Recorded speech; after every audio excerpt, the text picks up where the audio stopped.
बहुत समय पहले की बात है। किसी एक गांव में एक सेठ जी के सोने चांदी के गहनों की दुकान थी। सेठ जी के दो बेटे थे, किशन और पारस। सेठ जी का बड़ा बेटा किशन सारा व्यापार संभालता था, वहीं पे पारस वो भगवती का बड़ा भक्त था। वे सीधे स्वभाव का था, उसकी व्यापार में रुचि नहीं थी। एक दिन सेठ जी और किशन को किसी काम से शहर जाना पड़ा, इसलिए उन्होंने पारस को दुकान संभालने की जिम्मेदारी दे दी।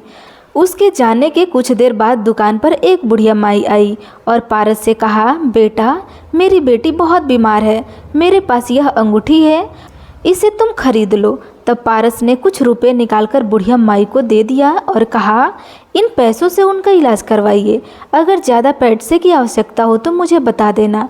इस तरह उसने बिना अंगूठी खरीदे उन्हें रुपए दे दिए। शाम को जब सेठ जी और किशन वापस आए तो पारस ने उन्हें सारी बातें बता दी। तब सेठ जी ने कहा, अरे मूर्ख, यही तो हमारा धंधा है। गांव वाले परेशानी में हमें गहने बेच जाते हैं, जिन्हें हम कम दामों पर खरीदकर उन्हें ज़्यादा कीमत पर शहर में बेच देते हैं। यदि तुम कुछ दिन और दुकान पर बैठे तो हमें कंगाल बना दोगे, कल से दुकान पर मत आना। ऐसा कहकर के सेठ जी ने पारस को दुकान से निकाल दिया। रात को घर पर सभी ने पारस को खूब बातें सुनाई।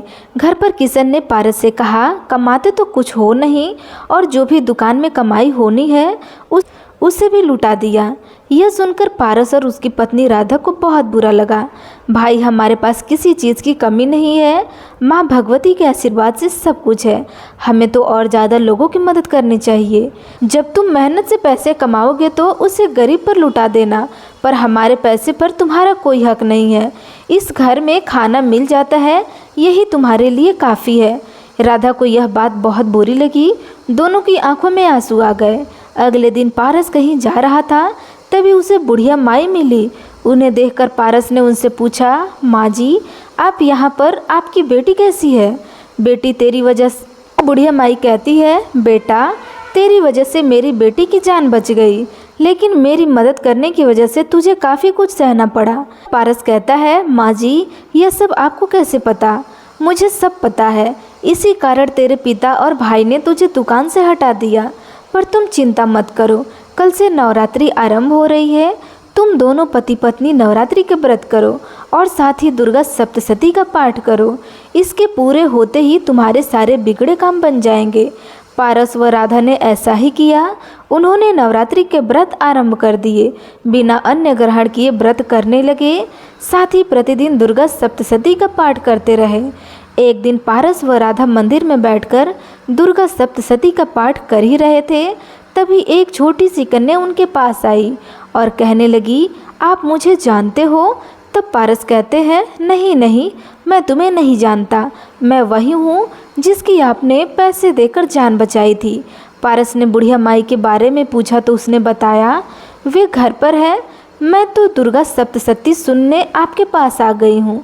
पारस और राधा को बड़ा आश्चर्य हुआ। एक छोटी सी कन्या दुर्गा सप्तशती सुनने आई है। पारस ने दुर्गा सप्तशती का पाठ आरंभ किया। जब पाठ पूरा हुआ तो वह कन्या एक पुटली पारस को देकर जाने लगी। पारस ने मना किया पर वह नहीं मानी। उसके जाने के बाद पारस ने देखा तो उस पोटली में ज्वरात थे। पारस ने उसे रख लिया। अगले दिन भी यही हुआ। वह कन्या आई और दुर्गा सप्तशती का एक अध्याय सुना। उसके बाद एक छोटी सी पोटली देकर चली गई। इसी तरह 8 दिन बीत गए। 8वें दिन जब दुर्गा सप्तशती का पाठ पूर्ण हुआ तो वह कन्या पोटली देकर जाने लगी। तब पारस ने कहा, अब हमारे सप्तशती के पाठ खत्म हो गए हैं तो अब हमारा मिलना नहीं हो पाएगा। एक काम करो, तुम हमें बता दो कि तुम्हारा घर कहाँ है, हम तुमसे मिलने आ जाया करेंगे। तब वो कहती है, आप दोनों कल यहीं आ जाना, मैं यहीं आकर मिलूंगी। नवरात्रि के 9वें दिन पारस व राधा ने माँ का प्रसाद बनाया, मंदिर जाकर पूजन किया। पूजन करने के बाद दोनों उस कन्या को ढूंढने लगे पर वह कहीं दिखाई नहीं दी। कुछ समय बाद वे दोनों माँ भगवती की मूर्ति के सामने खड़े होकर माँ का ध्यान करने लगे। तभी उन्हें माँ भगवती की मूर्ति में वही बुढ़िया माई दिखाई दी और कुछ देर के बाद रूप बदलकर उसी छोटी सी कन्या के रूप में दिखने लगी। यह देखकर पारस और राधा की आंखों में से आंसू बहने लगे। वे माँ के चरणों में बैठ गए। सबने उनके रोने का कारण पूछा तो दोनों ने बताया, माँ स्वयं उनकी मदद के लिए आई थी। हर दिन कन्या के रूप में दुर्गा सप्तशती सुनती थी और हम उन्हें पहचान नहीं सके। सभी को बहुत आश्चर्य हुआ। मंदिर में माँ के जयकारे लगने लगे।